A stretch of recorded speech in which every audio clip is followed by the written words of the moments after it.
Lions after slumber in unvanquishable number. Shake your chains to earth, like dew which in sleep had fallen on you. Ye are many, they are few. Percy Bysshe Shelley, The Mask of Anarchy. And the young hotheads would lap it up like they always do. I'm not saying we don't need that stuff, but we mustn't forget it's just marketing. A shiny wrapper. It's not enough. If we're going to make the Alliance of Independent Systems happen, we need more than tub-thumping speeches from a war hero. We need to show our people that the damn thing can work. I want spending plans, surveyors' reports. I want data so dry you don't need to believe in it. The people are tired and heartsick. They've been sold dreams too many times by both sides, so let's... ...of the galaxy's 3 superpowers, and is perhaps best understood in terms of what it chooses not to be. It rejects both the extreme capitalism of the Federation and the rigid hierarchy of the Empire, choosing instead a third way of voluntary association for mutual benefit. The desire for freedom from interference, both from external threats and internal bureaucracy, was the key motivation behind the Alliance's founding, and is enshrined in its Articles of Association. The governments of the member systems are given as much autonomy to create their own laws and... Okay, Commander. Initiating SLM.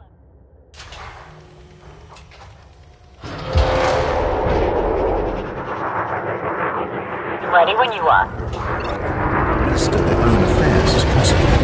The right to political self-determination and cultural self-expression are essential to the Alliance, but it remains to be seen whether the ultimate result will be stable harmony or a cacophony of dissenting voices. Every Alliance member knows that alliances have been made before, many times over, only to collapse. The Alliance. History. Alioth was colonized. The crucible in which the Alliance was forged was Alioth, a system so rich in gas and mineral resources that early surveyors considered it a stellar El Dorado. When the Federation established its first colony on Alioth 5b in 2452, they gave the planet the less grandiose name of Fruitcake, as mineral deposits lay in the loamy soils as abundantly as raisins in cake. Later, commentators would reflect, bitterly, that the world was well named because everyone wanted a piece. A conflict over mining rights drew in the superpowers. Alioth's prosperity soon attracted corporations eager to... Affirmative. Weapons prime. Scanning the area for contact. ...support the developing system in exchange for a share of the profits. A dispute over rights quickly escalated into an armed conflict, prompting the Empire to dispatch a military force, ostensibly for the colonists' protection. The Federation Scan detected. Also sent ships, but theirs were a response to the corporation's plea for aid. Unable to directly engage the Federal ships without sparking a war, the Empire covertly encouraged the Alioth colonists to renounce the Federation and accept Imperial protection, thus freeing the Empire to engage with the occupying Federal forces in sympathy with the will of the people. This marked the first of many incidents in which the people of Alioth were used to advance the agenda Taking damage. Hull integrity down to 50%. of another power. Federation-sponsored insurrection. In 530, the Federation set out to undermine Imperial control of Alioth by exploiting local resentment of the governor. They covertly supported acts of protest and petty vandalism. Then, when the inevitable Imperial crackdown followed, stoked the fires of social unrest. A terrorist movement called the Quakers emerged, and the atrocities escalated. Target shields offline. The years that followed saw a protracted and degrading series of proxy wars and cynical propaganda campaigns. Frameshift charge detected. They're trying to escape, Commander. Target destroyed. No more contact. Deactivating hardpoints. Imperial and corporate powers all contended for Alioth. The system made an abortive attempt to establish its independence in 2617, resulting in a short-lived cooperation between the Empire and the Federation, neither of which were willing to allow this. The Revolution. In the early 4th millennium, both the Federation and the Empire had a presence in the Alliance system.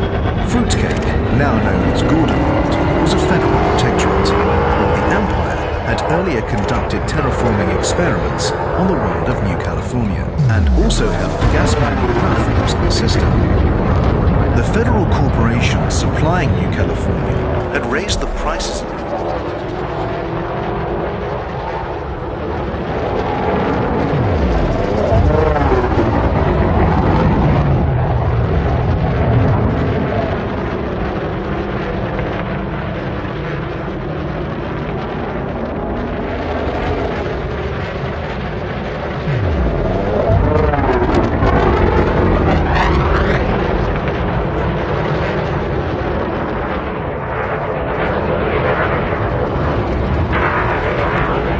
several times in the previous years. And when they imposed yet another price hike, the planet's inhabitants revolted.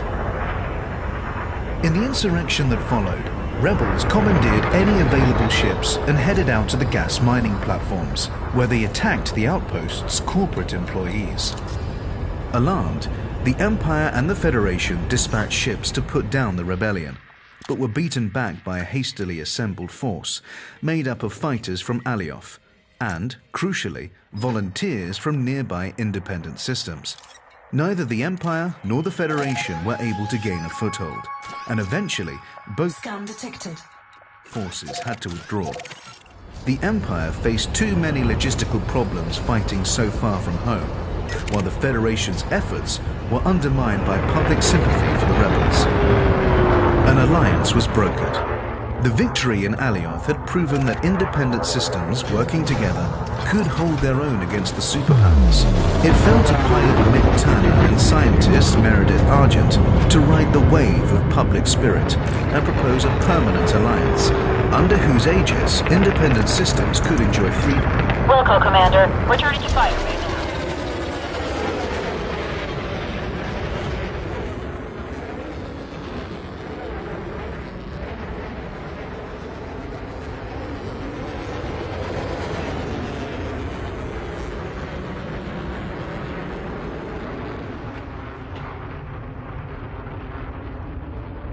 From Imperial and Federal interference. Frameshift drive charging. Retrieval The process alliance was complete, founded Commander. in 32. Ready to engage. And in the next 2 decades, it expanded its membership to more than 20 systems. 4, 3, 2, 1. Engage. Some defecting from the Federation and the Empire, others pledging as independents. The Alliance. Society. Many worlds, Frameshift drive charging. few rules, no overlords. Membership are designed to unite the member systems with strong, straightforward bonds that allow as much self-determination as 4, 3, 2, 1. Engage. possible, goals, and mutually agreed policies. As no one system can be allowed to carry more weight than another, the Assembly frequently finds itself bogged down in endless back-and-forth negotiations. Getting them to agree on any task often compared to herding linglangs, notoriously ill-tempered carnivores from the Akanar system. A body of civil servants who remain uninvolved in politics handle most of the day-to-day administrative work that enables the Alliance to function. Conditional autonomy for member systems. Alliance members are required to subscribe to and uphold a code of human rights, and to have a democratically elected government. Citizens of any member state have a right of freedom of movement and residence within any other member state. Furthermore, all member systems are obliged to give immediate military assistance to any fellow member when necessary. The Alliance. Military. The Alliance Defense Force.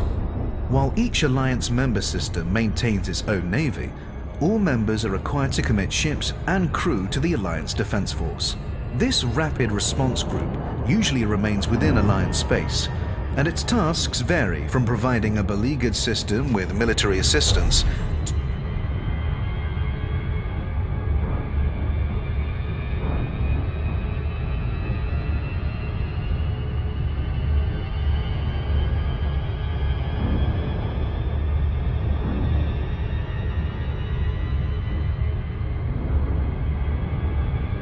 settlements hit by natural disaster.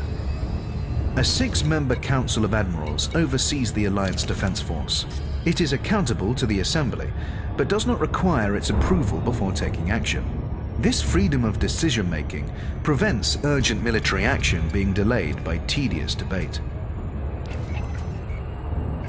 The Alliance: culture and values. Cooperation, mutual aid, tolerance, and respect. The values that bind the Alliance systems also hold true on an interpersonal level. Just as the different worlds of the Alliance formally recognize one another's legitimacy and value, individuals are generally reluctant to show prejudice against others and will band together to help those in genuine need.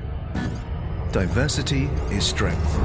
Members of the Alliance are not obliged to conform to what they consider the corporate saturation of federal culture, or the status-obsessed posturing of the Imperials. Individual systems are encouraged to preserve and celebrate their own cultural identities. This approach results in a rich variety of artistic, literary, and dramatic output.